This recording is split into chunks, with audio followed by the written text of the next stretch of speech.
Welcome to the Block Exploring Podcast, your first step into the world of crypto and blockchain. The Block Exploring Podcast is your one-stop place to find quick, clear, and unbiased information on everything in the crypto space. Our goal is to help you grow familiar with the crypto space by growing along with us as we go on our crypto journeys. Follow @Block Exploring on Twitter for our newest uploads and our publishing schedule. We, here at Block Exploring, are crypto enthusiasts working hard towards becoming experts. Today's podcast is presented by co-hosts Tommy and Elias. Find us on Twitter under @SabaiSquared and @OtokoCrypto. Right now you can find us on Spotify and YouTube. Before we start the episode, we would like to inform you that we are not financial advisors. Therefore, nothing said in this podcast should be considered financial advice. Always contact your financial advisor before making any investment. With that said, sit back and enjoy today's podcast. What's up, guys? Welcome to episode 14 of the Block Exploring Podcast News Bytes. Coming at you this week, Tommy and I are going to be discussing some light bull signals in the crypto market, the supply shock that's underway of Bitcoin, Ethereum bullish signals since they set a solid date for their London hard fork launch, and some regulation discussion, along with a discussion on the Crypto.com UFC partnership. So, Tommy, let's hop right into it. Let's get it. Let's get right into it, broski.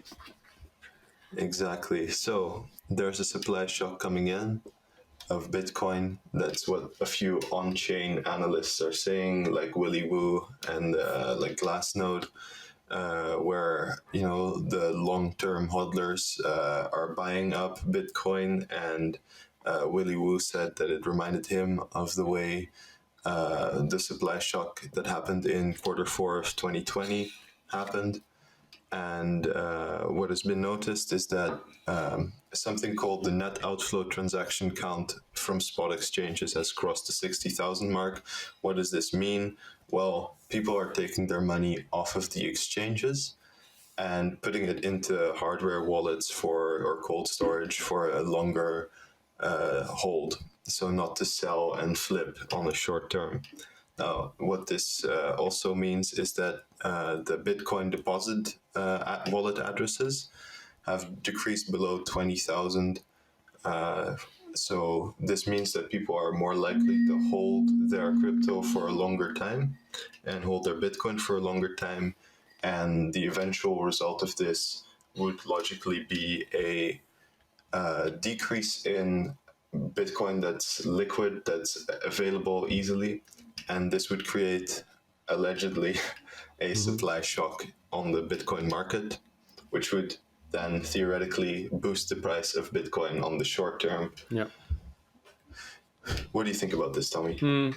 Yeah, I think theoretically, short term, a lot of people have been saying this is quite bullish. I mean, this is, I think, the logical conclusion for most people to come to, that it might be short-term bullish. I mean, if you think it's just economics, if there's a less supply, there'll be there'll be a higher price, as a result that can be demanded for the smaller supply. But I think short-term it's probably uncertain. I think it's really hard to call. Like, people probably will think that this is a short-term bullish, but I say it's still short-term uncertain. It's just one thing that's happening amongst a lot of things that are happening in Bitcoin and crypto in general. So it's hard to say that this one thing will create bullish momentum, and we have to question how many people are actually gonna care about this analysis, or that, about this supply shortage. Will that, prompt people to buy more, at a higher price to, to get access of what Bitcoin there is. I think it's quite uncertain, but I think midterm, long term, I think it's quite more bullish midterm, long term, because it demonstrates people, pulling their Bitcoin off exchanges, making it a lot more illiquid, and demonstrating that a lot more people are willing to hold Bitcoin. In the long term. I think that says a lot more about that as opposed to, what might occur in the short term. Yeah, I think so too. I think the fact that the 60,000 mark of spot exchange outflow was reached, and that more and more wallets of individuals are being opened rather than exchange-owned Bitcoin wallets, that it shows maybe a different attitude or an increase in an attitude towards not your keys, not your crypto.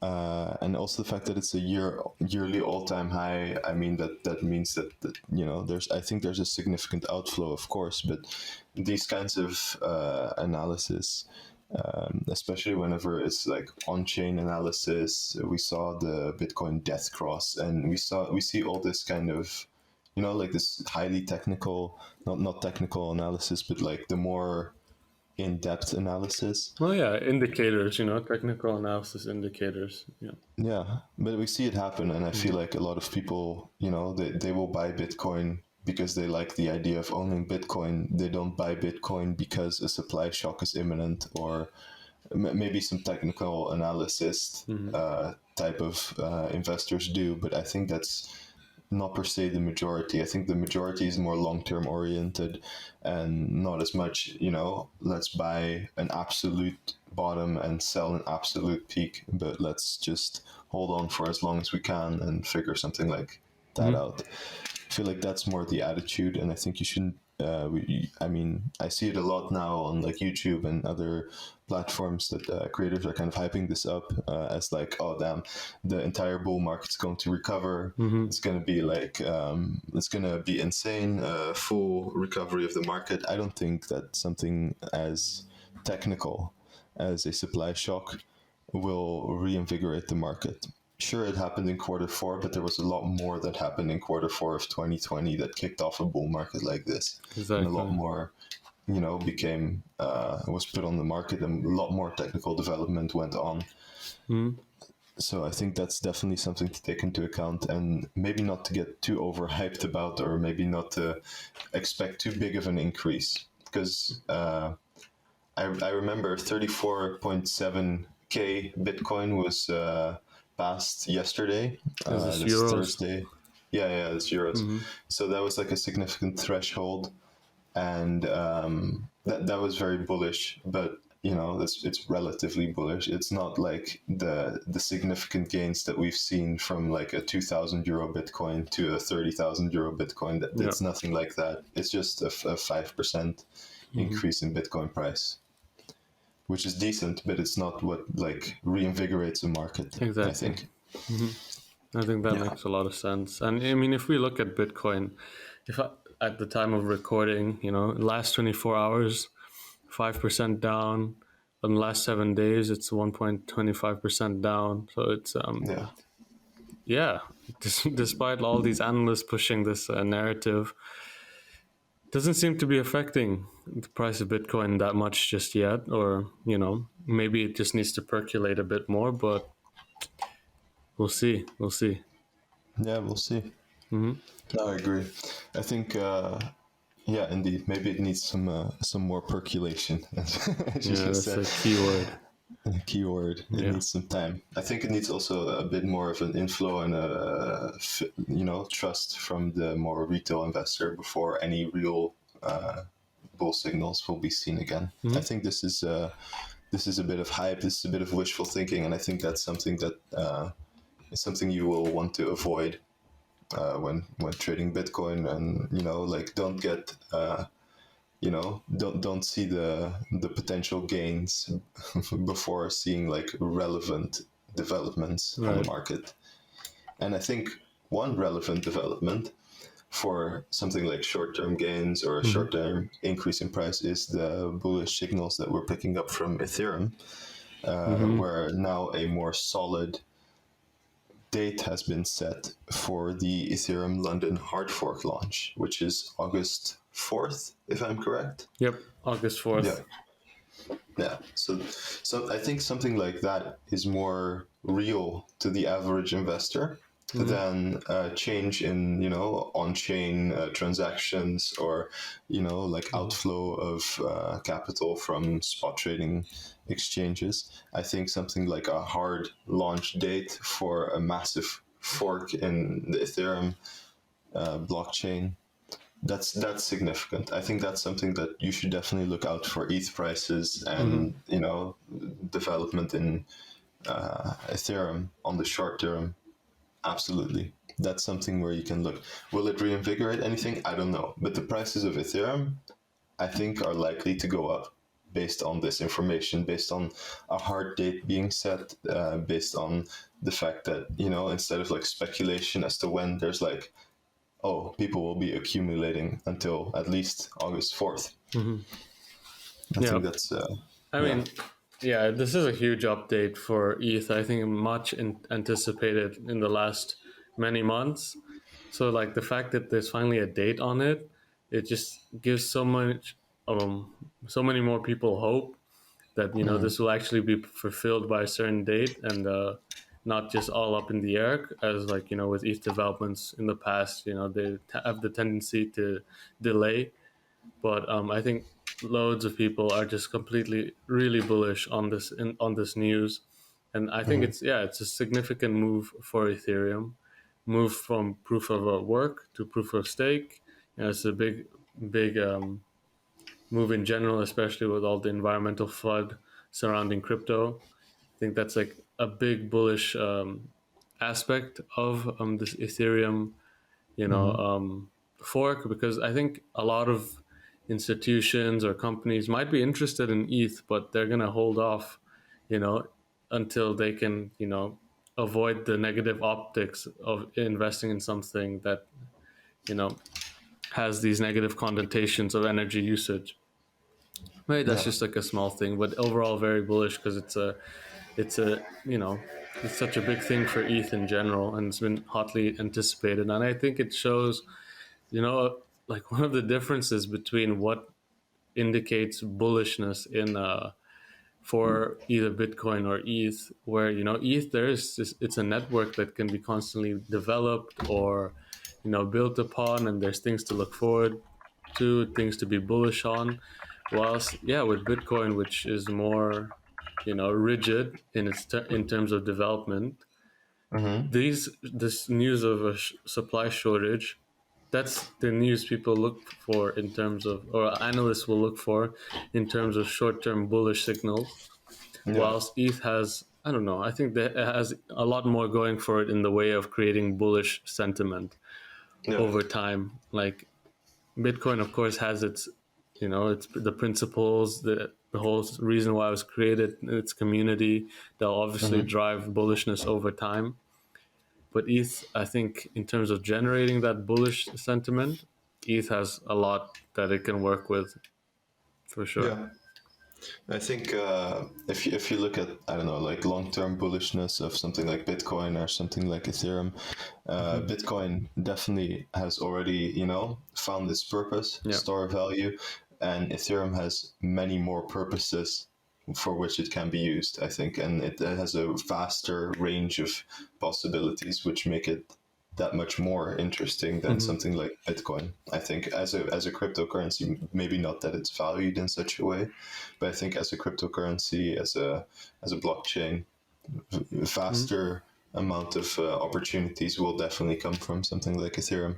Definitely. And there's just so many more narratives that can be associated with Ethereum that cause bullishness, like the ultrasound money meme network, the network effect that's associated with, Ethereum, and it's, the potential that Ethereum has for disrupting financial market as a whole, financial, world, traditional financial world as a whole, is all, reasons to be long-term bullish on ETH.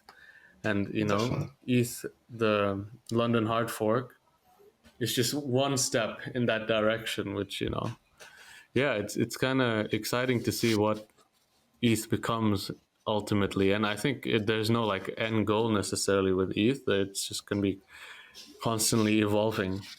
Yeah. And I think, of course, you have these hard forks, which are like significant, momentous occasions in like the Ethereum development. But you should always look out for the smaller ones, maybe the less spicy ones, like EIP. I think it's 3074. These are like security tweaks and things like this, which just make the overall blockchain much more secure, make transactions more, I don't know, like pseudonymous, or it works better. And I think these are also things you should still look out for as an investor, especially if you're looking for more short-term kind of flips. But I think, especially, I mean, you and I were partially in this for like a long term. I think then for the average investor, since we're this early in the crypto market still, I think that looking at things like regulation is essential for getting a long-term understanding. And well, as you might know, Elizabeth Warren, not the biggest fan of crypto or Bitcoin in general, actually made a move that might be incredibly bullish for crypto, I think. She gave the SEC a hard deadline for once to create an actual, I don't know, to give some answers regarding crypto regulation. And while some might say, the fact that it's unregulated, it grants more freedom, etc., etc., I personally am of the belief that more regulation, if the regulation isn't a ban, but that more regulation can lead to more freedom, to more opportunities, because at least there will be a hard set of rules, and at least you can allocate yourself in crypto in a more long-term, secure mindset. And I think that even though Elizabeth Warren might be very anti-crypto, she said it's speculative and it's going to add badly. That's a literal quote. Yes, it might be speculative right now due to the crypto market and cryptocurrency in general being in its infancy, but going to end badly, not sure if I agree with that statement. But even though she's not the biggest Bitcoin bull, Bitcoin maxi, I still think that the concerns that she has about the regulatory clarity and things like energy usage, they're valid. They're not very very spicy. They're not very engaging for the average person with an interest in crypto. But I think that this clarity that she's demanding is something that will be, especially if the SEC actually pulls through with it and broadens their ideas on what is a security, that can be incredibly important and pivotal for the crypto market and for things like mass adoption. Yep. I think that, you've kind of nailed it. I mean, I think Elizabeth Warren may be a bit ill-informed with some of her thoughts about the crypto blockchain space in general.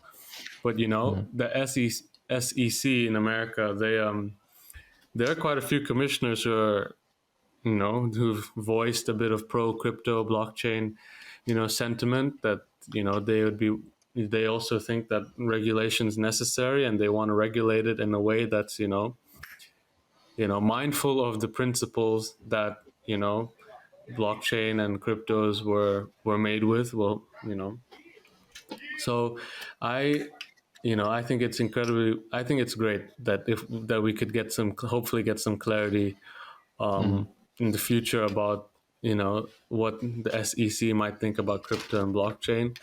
But I'm just worried that there's that off chance that they don't get of course, they probably won't get everything right. And I'm worried about how long it will take to undo any of these, mistakes, or quote unquote mistakes, and misgivings that they might have towards crypto blockchain, which is why I think there needs to be so much more crypto blockchain advocacy. It's all good. We have our Twitter silos, and we're all guests on crypto, with our friends and others who care about crypto and that. Yeah. But there's so much work to be done in the way of advocating for crypto and blockchain and the principles that a lot of us share, in what we want and what drew us to crypto in the first place. So lobbying in some sense, there's so many aspects of regulation we should, as a community that are using crypto and blockchain technology, have, our say in, and we can't just let those, who may not understand the space as well as, those who are actively in the space, using protocols, making transactions. I think there's, an argument. We want good regulation. It's not that we don't want regulation at all. We want good regulation, ultimately. Yeah, exactly. And I think it's important to also take account. Indeed, I really like what you said about we need some lobbying being done for crypto, because banks have been around for like hundreds of years. They've had lobbyists heavily involved with government, for decades, for years. They're so rooted in the US, political system. Yeah, it's crazy. That, of course, these politicians need to think about campaign funding and all these things, all these extra things. There are so many lobbyists from banks that are heavily integrated into the American political system that you should, sometimes take it with a bit of a grain of salt, because Ethereum is a potential end to all banks.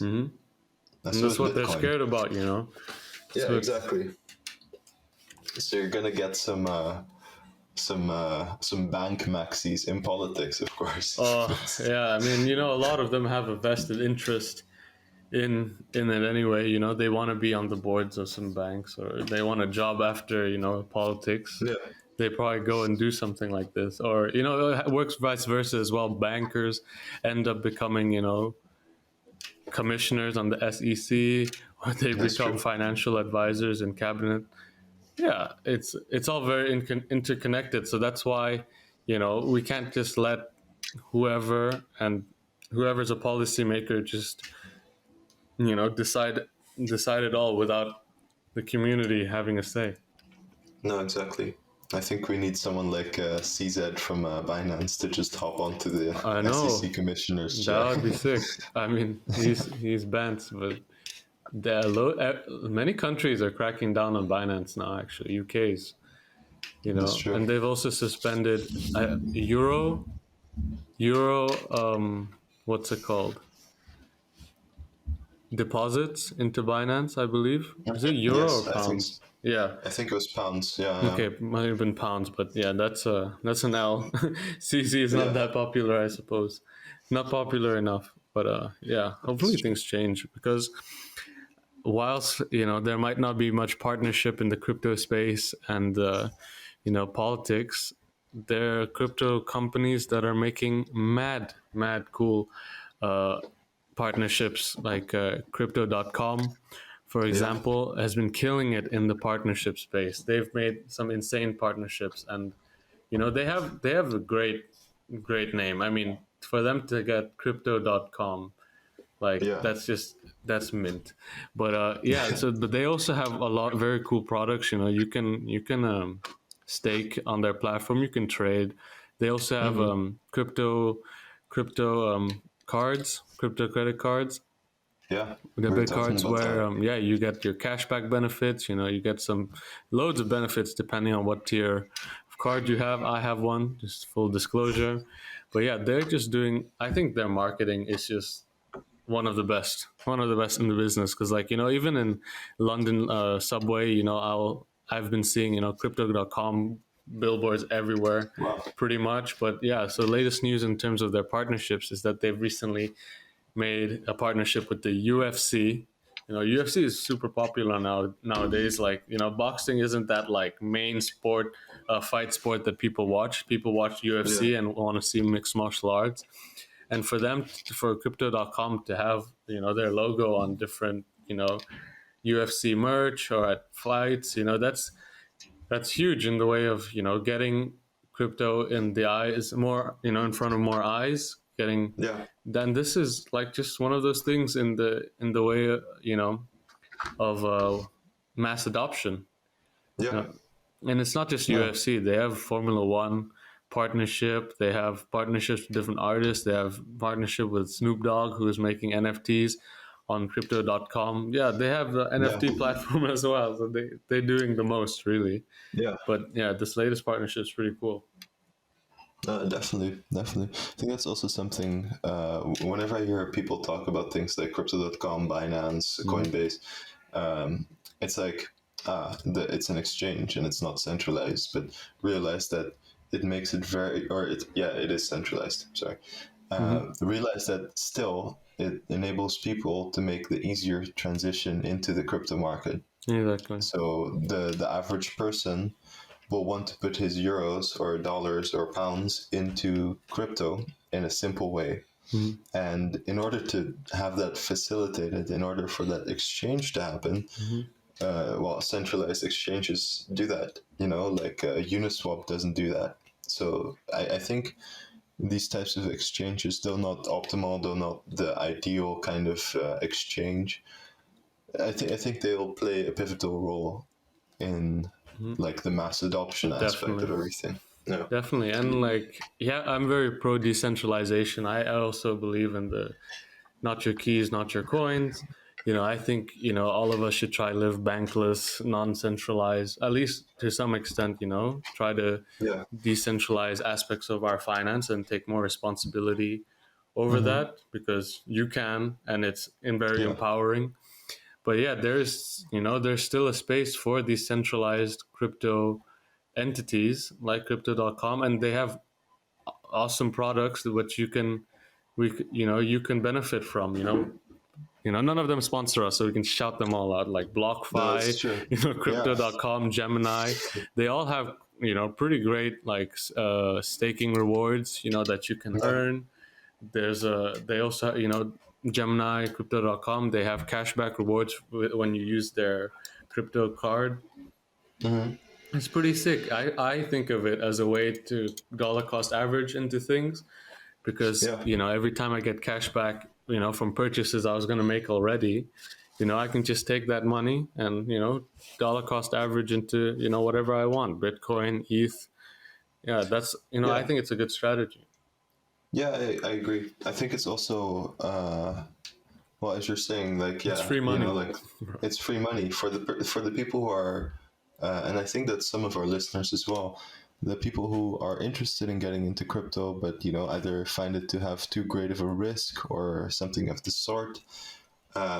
These kinds of incentives, like crypto.com paying for your Netflix and turning it into their token as a reward, are some of these things that incentivize in a fairly risk-free manner, or in a relatively risk-free manner, the average no coiner or the average hesitant person to maybe take a little step. Newbie. But the benefits don't even stop at Spotify and Netflix. Or you can get discounts on flight, access to flight lounge. I mean, sponsor us. Partnership with the Block Exploring podcast. Partner with us. That'd be kind of sick. Maybe we should reach out. Or our audience should lobby these entities into partnering with us. That'd be kind of sick, Yeah, and I think we're starting to get some consistent listeners now. Shout outs to our listeners, yo! You guys are day ones. Listeners. Yeah, this is day one, and you guys are there for us. Exactly, and we'll be there for a long time. So follow us on Twitter, follow us everywhere. We have Tommy is at Sabai Squared. I'm Otoko Crypto. The Block Exploring podcast is at Block Exploring. You'll see it in the link tree in the YouTube description and in all the other online surfaces where we publish our podcast, which is basically everywhere now due to Anchor, which is a great service. If you're starting a podcast, definitely use it. Also not a sponsorship, just wanted to get it out there. And with all that said, we will see you next time on the Block Exploring podcast. Peace out. Peace.